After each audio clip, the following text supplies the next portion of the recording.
का नास्तिक आहे डझंट मॅटर. नाटक करतात माझ्यासाठी.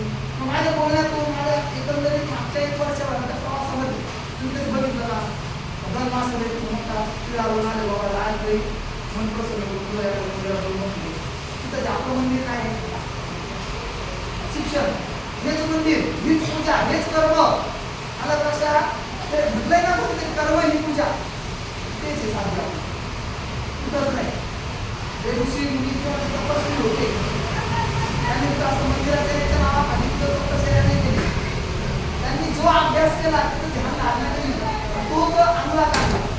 मला कशा तोच त्यांना काय झाला पावला. आपण काय म्हणतो देव पावला. लक्षात येते ना या गोष्टी अंमलात आणण्याची गरज आहे. त्याच्यामुळे तुम्हाला जाणवत नसेल हा माणूस तुमचा आस्तिक आहे का नास्तिक आहे विकुली करणे. आला कशा ज्याच्या त्याच्या श्रद्धा, अंधश्रद्धा, विश्वास ज्याच्या त्याच्या कसे कोणाची भावनिक हे करायचं नाही. आला कशा ज्याला कळतंय ना त्याला करू द्यायचं. ज्याला वाटतं देव आहे तो आहे, ज्याला वाटतं नाही आहे ना नाही, त्याला काहीच वाटत नाही त्याला मी टॉर्चर करायचं नाही. आला का माधुरी करतो त्याचं त्याच्यापासून. आला लक्षात मी मला सरळ मी कॉमेडीमध्ये आमच्या ग्रुपमध्ये किंवा युवन माझं जे फेल्युअर होतं 4-5 पायऱ्या मिस्टेज आमच्या 5 PSR मेन्स देऊन आलो. किती 5 इंटरव्ह्यू होता 3रा तेव्हा यश भेटलो. म्हणजे एकंदरीत माझा जीवनाचा प्रवास किंवा ॲज अ MPSCचा 10 वर्षाचा आहे. आला लक्षात. हां त्या 10 वर्षामध्ये जे काही फेल्युअर आलं किंवा जे काही घडलो मी त्याच्यामध्ये मला कधीच वाटलं नाही मला शिवायला साथ दिली नाही. काय म्हणायचो आपण कुठे देखील आपण कुठे देखील आपण सुधारायला पाहिजे. आणि मला एक वाक्य अजून पण आठवतं का जो उसेन बोल्ट नावाचा एक प्लेयर आहे बघा आता रिटायर झालेला आहे. आला लक्षात उसेन बोल्ट नावाचा तो प्लेयर काय झालं आता रिटायर झालेला आहे. त्याचं एकच म्हणणं होतं माझ्या 9 सेकंदाच्या शर्यतीसाठी मागची 4 वर्ष खर्च केली. 4 वर्ष किती सेकंदाची शर्यत होती त्याची 100 मीटरची 9 सेकंदाचा रेकॉर्ड आहे त्याचा. कोणीच कळत नाही. तुम्हाला जर काही जरी हे दिलं एनर्जी ड्रिंक तरी पण तुम्हाला हल्ली 13-14 सेकंद लागले 100 मीटर रेसला. उसेन बोल्टची किती रेकॉर्ड आहे 9 सेकंदाचा आहे. वर्ल्ड रेकॉर्ड आहे तो आजपर्यंत नाही मोठा आला. तो म्हटला की मला 9 सेकंदाची शर्यत कंप्लीट करण्यासाठी किती वर्ष मेहनत घेतली त्याने 4. आणि लोक एका शर्यतीमध्ये काय करतात हारवतात आणि सोडून देतात. एका शर्यत करताना काय म्हणतात मला नाही होणार, मला नाही जमणार, माझ्याकडे नाही होणार, मला ते दाखवायचं. कारण मी ज्यावेळेस स्पर्धा परीक्षेत तयारी करायला लागलो ना त्यावेळेस फक्त ऑलिम्पिक असेल किंवा बाकीच्या एशियन गेम असेल किंवा वर्ल्ड जे गेम्स व्हायचे ॲथलीटचे रनर तो गेम व्हायचा तर मी ती बघितलेली. त्यामुळे तुम्हाला माहिती आहे. आलं कशा उसेन बोल्ट तुम्हाला आठवतो तेच वाक्य माझ्या कोणाला सांगतो पण भगवनाची केल्या कसे गेलं आवडलं काय म्हणतात जगलो वाचतो तर अजून लढायचं थांबायचं नाही. कारण परतीचे मार्ग होते का आपल्याकडे काही माझ्या बाबाची काही एखादी खात्री आहे का नाही किंवा मला कोणी देणार होतं काही ज्यावेळेस आपल्याकडे काहीच नसतं ना कोणी पाहतो कुत्र मी माग ओळखा कुत्र जेव्हा पाहता तुमच्याकडे कॅरीबॅगमध्ये घ्यायचं त्याला स्मेल येतो त्याला खाद्य असलं तेव्हा कुत्र मागं लागतं तुमचं मागं लागत नाही. आलं लक्षात कशी गंमत आपल्या जीवनामध्ये. ज्या ज्या वेळेस मला फेल्युअर आलं त्यावेळेस उभा करण्याचं काम वडिलांनंतर कोणी केलं मध्ये वाढ. लक्षात येते का वडिलांनंतर किंवा वडिलांची जी परिस्थिती तुम्हाला सांगितली शिक्षण आईचं तर माहीत आहे तुम्हाला त्याच्यामुळे त्यांचा विरोध होणं तर तुम्ही काय करता तुम्हाला काय करायचं किंवा कोणी विचारलं त्यांना सांगता पण येत नाही. अजूनही आज जर विचारलं तुम्ही तुमचा वर्ग काय झाला त्याला सांगता येणार नाही. लक्षात येते का तर ते म्हणते पोलीसमध्ये झाला काहीतरी अधिकारी झाला आलं लक्षात किंवा त्याला फक्त सरकारी नोकरी लागली. लक्षात येते त्याला उधारी देण्याचं काम बॅकअप देण्याचं काम टाकळी सारखं केलेलं आहे. आलं लक्षात. कॉमेडीमध्ये जेव्हा असं काही काय यायचं एकदम नर्वस व्हायचं किंवा बोर व्हायचं त्यावेळेस मुलांचे जर गप्पा चाललाय किंवा जीवनाबद्दल काही बोलायचं असलं कॉमेडीमध्ये मी बोलायचो भगवान आहे देव आहे म्हणून माहिती काय करायचो देव आहे की नाही हे मी मानतच नाही. असे नाही तसे नाही जो ज्याच्या त्याच्या श्रद्धेचा विश्वासाचा आहे. देव आहे की नाही मी मानत नाही त्यांना सांगायचो भगवान जरूर आहे. कोण जरूर आहे? भगवान. त्यांना काय माहिती माझ्या मोठे भावासराव भगवान आहे. लक्ष द्यायचं का? आणि माझ्या पाठीशी तेवढा जे बुवा आहे मी म्हणायचं. तुम्हाला कोणतं पाहुणाही नको, कोणी मित्रही नको, किंवा माझ्या लिस्टमध्ये चेक करा, मित्र सापडत नाही.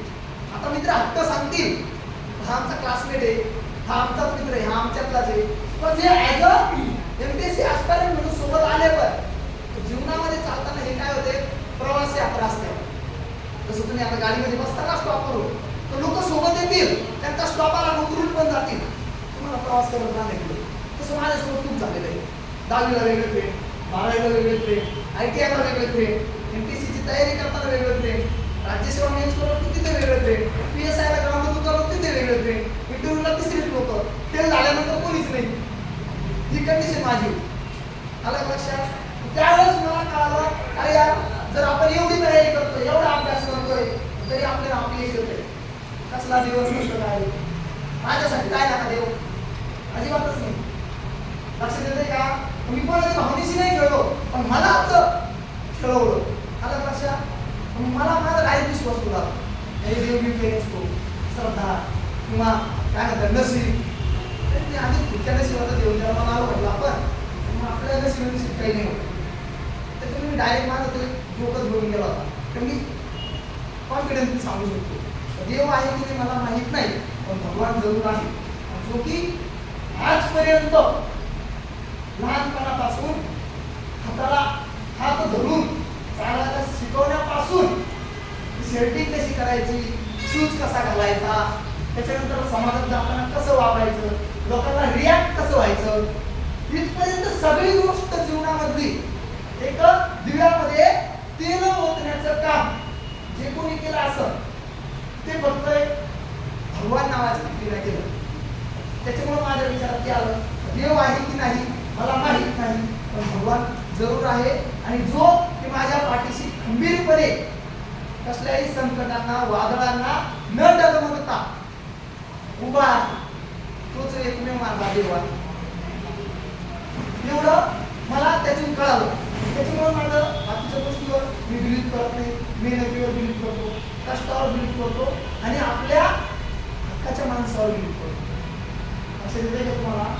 हेच आपल्याला लाईफ टाईम पूर्ण पाहिजे. आयुष्याची शिदोरी कोणी जाताना किंवा येताना येतही नाही घेऊन आणि जातही नाही. आयुष्याची शिदोरी हीच आहे, कष्टाने हक्काने आणि विश्वासाने जे लोक पाठीशी आहे, ज्या लोकांनी साथ दिली तेच लोक जन्मोजन्म सोबत पाहिजे एवढीच इच्छा आहे. रिझल्ट आला म्हणूनही खुशी नाही आणि नव्हता म्हणूनही वाईट वाटण्याचं कारण नाही. कारण ज्या लोकांनी उभं केलं ते लोक अविरत सोबत दिला. त्याच्यामुळं संघर्ष करताना फेल्युअरचा विचार करायचाच नाही. अपयश आलं ना बचेंगे काहून घडेल, आलं अपयश पुढच्या टायमाला अजून बेटर करू. आलं का कुछ तो पाणी करते. लक्षात येते तुम्हाला? तुला फेल्युअर आलं नेक्स्ट टाइम वेगळं अप्लाय करायचं. कुछ तो पाणी करते. मी पेपर सॉल्व करताना तेच करायचो. काही मुलं म्हणायचं मॅथ अगोदर घ्यायचं, मी मॅथ काही पण दिली पेपर सॉल्व करायचा मॅथ मुद्दाम अगोदर घ्यायचं का मॅथमध्ये मार्क आवडत आहे. लक्षात येते का? त्याच्यानंतर काही मुलं काय म्हणायचे का एक्झामच्या 8 दिवस अगोदर प्रॅक्टिस पेपर सॉल्व करायचा नाही का, तर त्याच्यात जर कमी मार्क आले आपण डिप्रेशनमध्ये जातो, आपण विचार करतो पेपरला कमी मार्क आहे. मी असा खोडसाळा होतो, तुम्ही बघितलं असेल या नववीला ज्या मुली होत्या मागच्या गणपतीच्या पिरियडमध्ये मी फक्त दुसरं काहीच नाही करायचो, पुस्तक वाचायचंच नाही, क्वेश्चन पेपर काढायचो आणि तो सॉल्व करत बसायचो. सकाळी 4ला आलो 5ला आलो क्वेश्चन पेपर असं माझ्यासमोर आणि तो सॉल्व करत बसायचो. नंतर चुकलं का त्याचा अनालिसिस करायचो. कारण का कॉमन तर सगळ्यालाच येतो, जे चुकलं का माझं मी ते पुस्तकात बघायचं तेवढंच करायचं. बाकीचा स्पेशल अभ्यास किंवा सरांनी सांगा मी पेपर 1ला एक 8 ते 15 दिवस मॉर्निंग बॅकला सुट्ट्या घेऊन अभ्यास करा. पेपर 2ला काहीच नाही केलं, नुसतं सकाळी येऊन बसायचं तिथं अभ्यास करायचा सकाळचे 2-4 तास, नंतर मस्त एन्जॉय करायचं. कोणाजवळ लेक्चर घ्यायचे, अभ्यास नाही केला. खरं सांगतो आलं लक्षात? पेपर 2ला मी अभ्यास केला नाही पाहिजे तसा, जो मी करू शकलो असतो. तरी पण पेपर 1ला 67 मार्क आहे. किती आउट ऑफ 100 67 क्वेश्चन काय आहे पेपर 1ला बरोबर आहे. आणि पेपर 2ला 87 आहे आउट ऑफ 100. कोणता भरायला त्याचा नाही सर, हा अभ्यास करावा की नाही? नाही 10 वर्षी केलेला अभ्यास मागचं सर, कारण ज्यावेळेस हे येड्या समजतील, अभ्यास नाही केला की जास्त मार्क पडतात. नाही हे नाही, कारण जे मागवतील लोक आता जे एफर्ट घेतले याच्या पूर्वी ते काम आली. अलग लक्षात ऐन टायमाला तुम्हाला केव्हा ताण लागल्यानंतर लीड करतो आपण, तेव्हा नसतो ते, तेव्हा तुमची एक मेंटॅलिटी नसते किंवा तुम्हाला परिस्थिती अशी असते की ती करू देत नाही तुम्हाला. तुमची करण्याची इच्छा जरी असली तुम्हाला करताची ऍडजस्टच होत नाही. माझ्याकडे तो प्रश्न बाबा पेपर बनला कमी मार्क आले, चेक करून ठेवला, कोणाला सांगितला नाही, लपून ठेवला, कारण मार्क ऑलरेडी कमी होते आणि स्पर्धेच्या बाहेर होतो मी तेव्हा, मला हे करून चुकलं होतं, त्यामुळे मी अभ्यास सुरू केला. अलग लक्षात हे खरं सांगतोय. कंडिशन काय झाली माझी, पेपर 1 ला स्कोर कमी होता, माझं टार्गेट काय होतं 80+ पेपर 1 करायचा. लँग्वेजचा पेपर होता, फक्त सिलेबस लिमिटेड होता, तेच तुम्हाला जे समास जे काही सर शिकवता अलंकार हाच सिलेबस होता सगळा आणि तुम्हाला चांगला येत होता. अलग लक्षात पेपर मध्ये काय झालं मला नाही माहिती. तिथं मी खाली आलो, डायरेक्ट तेव्हाच कळालं मला आपण स्पर्धेतून बाहेर आहे. एकतर आपल्याला कंटिन्युअस काय करणं आहे, लेक्चर घेणे. आता एखादी शाळा पण बघ नाही लेक्चर घ्यायला, चुपचाप 2-4 गाई घेणे बेस्ट ऑप्शन तेच वाटायचं, कारण डोक्यात फक्त भुंडलो होते, सांगता येत नव्हतं पुढं. अलग लक्षात सर समोर उभा होते, सांगता येत होतं काय घडलं माझ्यासोबत, काय रिझन होतं, फक्त सेकंड पेपर बाकी आहे तो द्यायचा आहे, बाकी काहीच नाही. सेकंड पेपर बाकी आहे तो द्यायचा आहे, त्याच्यामुळे मग टाइमपास म्हणून सकाळी 2-4 घंटे अभ्यास करायचा, नंतर वेळ भेटला करायचा अभ्यास. मॅथ रिजनिंगचे त्यापूर्वी बरोबर असते तरी रिजनिंगचे क्वेश्चन नाही जमले त्याच्यात मी सॉल्व्ह करून घ्यायचे, किंवा यांना ट्रायंगलचे किंवा याचं त्याचं एरिया स्क्वेअर ते विचारून घ्यायचं, म्हणजे यांचे मी सॉल्व्ह करून घ्यायचं जे मला जमत नाही. अलग लक्षात हे केलं आणि फक्त क्वेश्चन आन्सर केले. काय केलं, क्वेश्चन आन्सर वेगळं करून पाहिलं काहीतरी, तेच कामाला आलो. त्या पेपरला डायरेक्ट जिथं 10,000+ पोरं मेन्सला क्वालिफाय होते, किती 10,000+, लगभग 12,000 पोरं होते मेन्सला. फ्रीला तर काढलं होतं की फ्रीला 4 लाख पोरं होते, किती होते 4 लाख. फ्रीला तर मी तिथंच नंबर काढला होता, 4 लाखामधून मी आलो कुठे 12,000 मध्ये. मला लक्षात 12,000तून कुठे यायचं होतं मला 2400 मध्ये, 2,400 पोरं. अलग लक्षात मग ते 12,000 पडले तर मी कुठे येऊन बसतो डायरेक्ट सेकंड पेपर मध्ये 2400 मध्ये 2,400 पोरं गेले. आणि नंतर परत टेन्शन ग्राउंड करा, इंटरव्ह्यू करा. अलग लक्षात तुम्हाला कधी पण मास्टर त्याच्या ऑइली विदाउट मेकअप केस असते बरे, त्याच्यापेक्षा म्हणजे हेअरस्टाईल नावाचा प्रकार नाही असं बरं का माझ्याकडे दिसली का तुम्हाला एकच हेअरस्टाईल. कधी जर हेअर वाढले जास्त ते ना कुठं मागला पताच नाही. अलग लक्षात लय हेअर फॉल व्हायला लागले, बारीक पण आर्मी एका पोलीस एका तेच कळत नव्हतं. अलग लक्षात मिडल असला चपून चुकून घ्यायचा ते लोक दावा बघितलं तुम्ही सगळं, म्हणजे या गोष्टी आपल्या जीवनासोबत नाही. त्याच्यामुळं पेपर सेकंडला डायरेक्ट 12,000मधून 2400 मध्ये आणण्याचं काम केलं. नंतर जीवावरलं काम होतं, चांगले मुलसर पडायचं, सकाळी उठून पडायचं, रात्री पडायचं तुम्ही ठरवायचं. आलं लक्षात ग्राउंड करायचं नीट येऊन झोपायचं क्लासला. आलं कोणी लक्षात झोपण्याचं कारण ग्राउंड करायचं नाही, कोणीला वाटू शकतं मास्तर सोशल मीडियावर ऍक्टिव्ह तर नाहीये, जाऊन झोपा काढतोय. आलं लक्षात होतं आजकाल तर ट्रेंडिंग तेच आहे, मोबाईलवर टाकला असेल, टीव्ही बघितली असेल किंवा काहीतरी वेगळं कोणाला फोनवर बोलत बसले असेल सर मित्राला, आहे की नाही.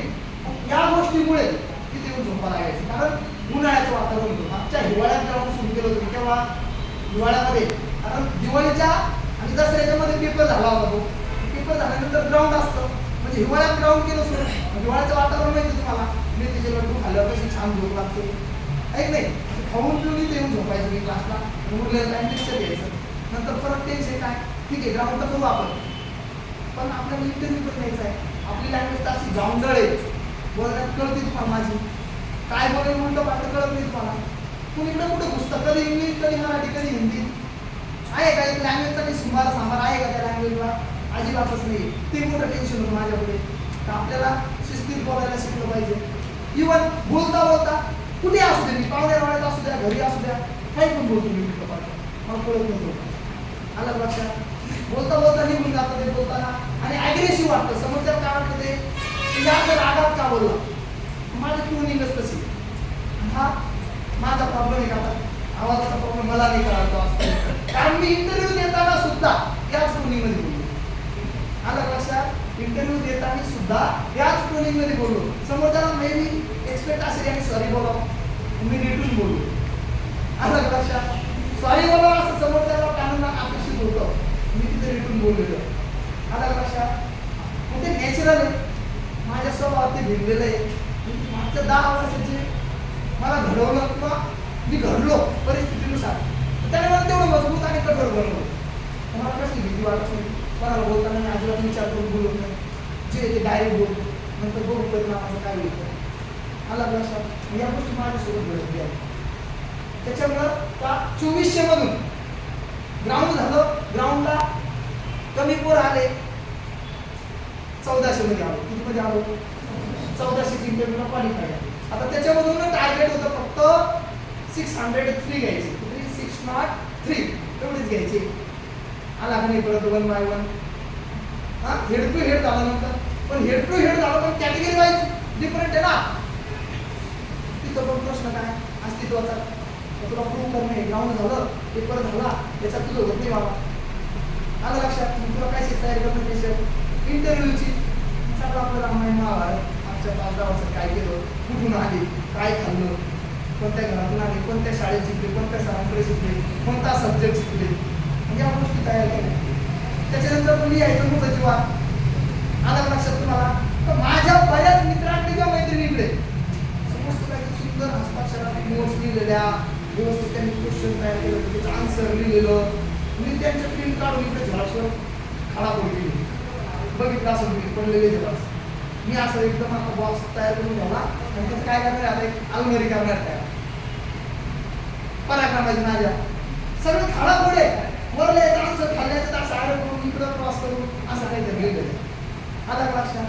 हे केलं. पण मागच्या जे 10 वर्षात मी करत आलो किंवा त्या 10 वर्षापूर्वी जे घडलो मी, त्या सगळ्याचं माझी मी तुम्हाला सांगावं. लहानपणी बालपण कसं केलं, त्याच्यानंतर तुझं शिक्षण कसं झालं, तुम्ही काय शिकले, कोणत्या विषयात काय केलं, त्याच्यानंतर इव्हन आपला बॅटॅच काय होता, मग बॅटॅचच म्हणावं लागेल. आपण तो ट्रॅक सोडला, एक वारकरी शिक्षण संस्थेचा विद्यार्थी, तू एक पोलीस अधिकारी. आलं का लक्षात? म्हणजे चेंज आहे ना, डायरेक्ट ऑपोजिट वाटतं ते. अरे महाराज आणि इकडं कसं काय आवक गळ्यात तर मारली, देव भाई कधी म्हणत नाही, डायरेक्ट ट्रॅक चेंज. त्याच्यात उत्तर कसं काय, आणि त्याच्यात पुन्हा गायन भजन म्हणतो. म्हणजे छंद काय सांगितला, गायन आणि भजन. कसं पटन का ते? कोणाला पटन? इथं तरी पटन का? ह्या मास्तरला मस्त पाहिजे भजन गवळणी गायन कीर्तन येतो म्हणून पटणार नाही, आणि ते मी तिथं सुरू करून दाखवलं. आलं लक्षात? त्याचे मार्ग भेटले. इथं दिली साथ, पुन्हा देवाने इथं साथ. आलं लक्षात? देवाने कुठं साथ दिली शेवटला इथं. त्याच्या नावाने जे जन गवळण रचली ती कामाची आपल्याला इथं पण. आलं लक्षात? फायनली मग आल्यानंतरच माहिती होतं आपल्याला आपण काम होणार. कॉन्फिडन्स जेवढा वाढला होता आणि मन सांगतच होतं, आत्मन अंतर्मन मला सांगत होतं तुला अपयश नकोय. आता काय पाहिजे तुला? फक्त यश पाहिजे, सक्सेसच पाहिजे. कारण अपयश आलं तुझं जगून फायदा नाही, म्हणून मी पण विचारणार नाही. कारण नव्हतंच ते विचारणारं पण नव्हतं. जे सपोर्टर झालं ते एक वेगळी गोष्ट आहे, बाकीचं कोण होतं आपल्या आयुष्यात? हां, किंवा जाणवलं तर सांगा एखाद्या मित्रांनी, नाही सर सरांचं काहीतरी आहे. आलं लक्षात? त्याच्यामुळं जगण्याला अर्थ होता पुढच्या. कारण जे आपल्यावर विश्वास ठेवून इथपर्यंत आपल्याला बॅकअप केलं त्यांचं काय राहिलं? आपण काही करण्याच्या लायकीच राहिलो का? जर सक्सेस नसतं आलं तर अजिबातच नव्हतं. ठीक आहे का? त्याच्यामुळं परिस्थिती कशी असू द्या, तुमची घरची दारची किंवा घरी काही काम करायला लावू द्या, नाही सर मला अभ्यासात वेळ मिळेल ते सांगायचंच नाही. आपल्याला काय पाहिजे? रिझल्ट पाहिजे. आलं लक्षात? कारण माझा रिझल्ट येऊन भागणार आहे का आपलं? का आपला क्लास चालणार आहे का? हां, किंवा नुसता माझा रिझल्ट आला तुमचं अभ्यासाचं काहीच पराक्रम नाही, काही फायदा घ्या ना. जगण्याला अर्थ केव्हा आहे?